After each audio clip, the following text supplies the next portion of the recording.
Ready হয়ে গেছি সকাল সকাল, আর এখন আছি রাসমণি বাজার। ওয়েট করছি, বাট এখনো আসেনি। যাদের আসলেই কাজ আমরা তিনজন। সকালবেলায় বেরিয়েছি, ব্রেকফাস্টটাও করিনি, চলে এসেছি একদম রাসমণি বাজারে। সেই এটা কিসের পরোটা দোকান জানিস?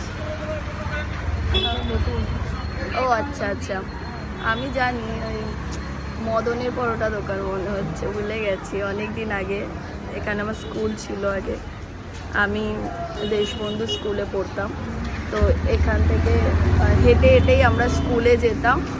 আর আজকের এখানে আবার কাজ করেছি, আর মেকআপ পুরো আমার বলে বলে যাচ্ছে, গরমে ভীষণ গরম, ভীষণ। শুধু মানে কাজ করতে হবে, তাই বাধ্যতামূলক চলে এসেছি। এই যে এই দোকানটায় পরোটা অনেক টেস্টি হয়। আমরা অনেক পুরনো দোকান ওটা, আমরা যখনই আসতাম স্কুল থেকে বা টিউশন থেকে তখন ওই দোকানটায় পরোটা খেতাম। শুধু পরোটাই বিক্রি হয়, দিন আর রাত সব দিন মানে পরোটাই বিক্রি হয়। এক্ষুনির মধ্যে দোকানটায় কত ভিড় হয়ে গেল, কত লোক চলে এলো। মানে এই দোকানটা সব সময়ই ভিড় থাকে, কত লোক।